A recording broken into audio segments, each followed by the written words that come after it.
Бақшының ұлымын.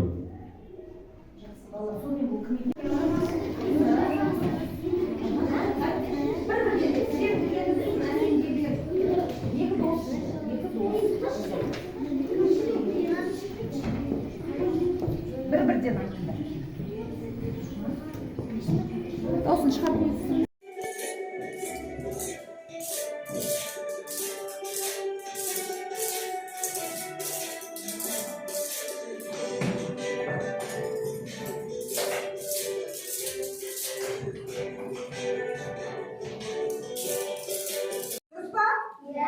Олай болса, бос оқытын сізге екі бал. Тоқта, сізіңіз тоқта. 8-дің квадраты тең болады 64. Дұрыс па? Иә. Сіз екі бал аласыз. Қақпаға бос оқытыңыз. 3-дің квадраты 9-ға тең.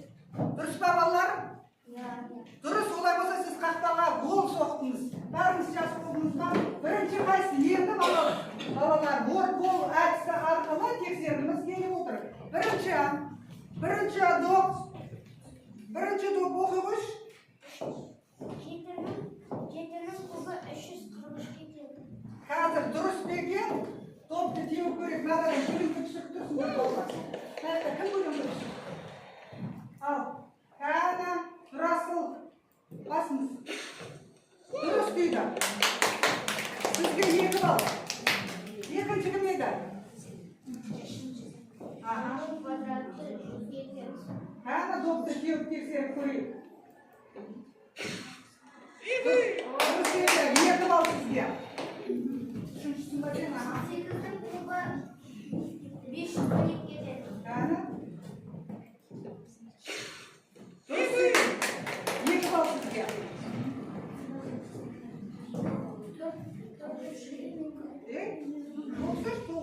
Бәріміз бірлесіп, қолдарымызда артық дүниені тастаймыз, оқулыққа назар аударамыз. Абай. Оқулықтағы номер 6-ның асы. Дәптерімізге жазып алдық па? Мыналарды дәптерімізге орындап алайықшы. Сізden жазып алыңдар дәптерге. Табиғат аясында жануарларды, өсімдіктерді ластамау керек. Өлтіру керек. Қоқысты тастамауымыз керек екен. Балалар, табиғат аясында үлкендердің көмегінсіз от жақпаңдар дейді сіздерге. Соңында отты сөндіріп, үстіне су немесе топырақ төгу қажет. Ағаштар мен жас бұталарды сындырмаңдар дейді. Құстардың ұясын бұзбаңдар. Тағы да мен сендерге ары қарай баратын кезде табиғатқа демалу мәдениетін үйрететін боламын. Ізденеміз, жарайды. 6-шы тапсырма. Асың. Рамия оқи қой. Табиғат аясында Майда қой абай. спорттық ойындар туралы. Қандай спорттық ойындарды кездестіріп тұрмыз? Айда қой. Волейбол, футбол, эстафета. Жақсы. Енді шартын қысқартылған шартын құрайық. Не белгісіз бізде? Ел белгілі? Кезекте не белгілі? Мұхаммедияр? Волейболға қатысқан 36 адам белгілі. Жақсы. Не белгісіз? Ал. Футболға қатысқан адам саны белгілі. Ол қандай? 2. Волейболда 2 есе артық. Өте тамаша. Тағы не белгісіз? Эстафетаға қатысқан адамдар белгілі. Тағы да не белгісіз? Қайда қой? Барлық ойындарға қатысқан адамдар белгілі. Олай болса, аллар кездесін шартын номері 6 деп шартын бастайды. Волейболды кім айтты? Кім айтты волейболға қанша адам қатысқан? Кел. Кім айтты? Келе ғой. Шартын жазамыз тұлдар.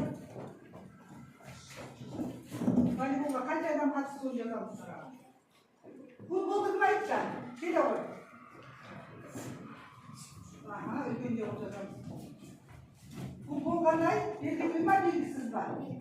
Белгісіз болса не қоямыз? Шарт белгісіз шақырғайын. Шарт белгісін белгілі бол. Ал екінші топтың оқушылары. Топ саламыз.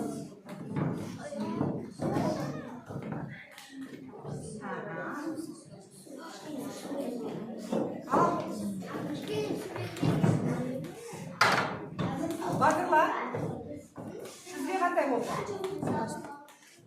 Балалар, біздің барлығымызға түсінікті болып тек қана бір оқушыға сәл түсінбей қапты.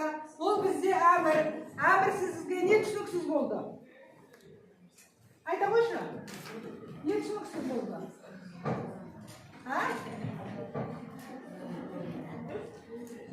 Не түсініксіз болды? Жарайды. Енді балалар, алдарыңызда гүлдер бар. Соған желім жағамызда. Нарада табиғаттың суреті бар. Соны көргендейік. Сендерге сабақ ұнаса, табиғатқа аясында демалған ұнайтын болса, суретімізге гүл жабыстырайық. Жылдам, келдер дайындар. Кірі жақта жабыстыр.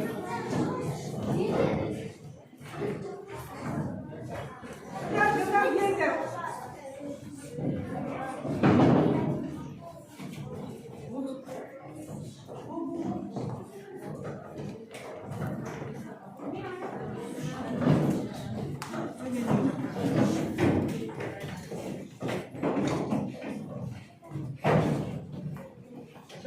Жылдам болма.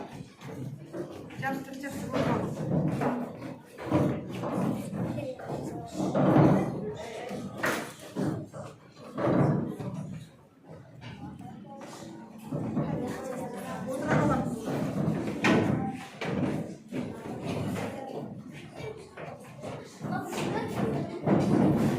Ал балалар, тақтаға қарайықшы. Табиғатымыз қандай болды? Әдемі болды, я. Қазір көктем мезгілінде қызғалдақ гүлдеріміз шығып, қызыл кілемдей құлпырады, я, табиғатымыз. Енді балалар, бағалау тапсырмада оны қолданамыз. Егер 2 мен 8 болса, ол 4 дегеніміз, я. Егер 5 мен 6 балл жинасаңдар, ол 3 деген бағалау. Ал бұлай болса, 9 мен 10 балл жинағандар орнымыздан тұра қойықшы. Жақсы, сіздерге бестік екен, я, отырыңыздар, рахмет. Енді 7 мен 8 жинағандар орнымыздан тұрамыз. Отырамыз. Енді 5 мен 6 жинағандар орнымыздан тұрамыз. Өзімізді өзіміз естедік. Бағаладық. Үйге тапсырма номері 3. Бұл жерге сіздер суреттерге қарап, ақиқат немесе жалған пікірлер құрып келеміз. Сіздерге көп рахмет. Сіздерге де рахмет.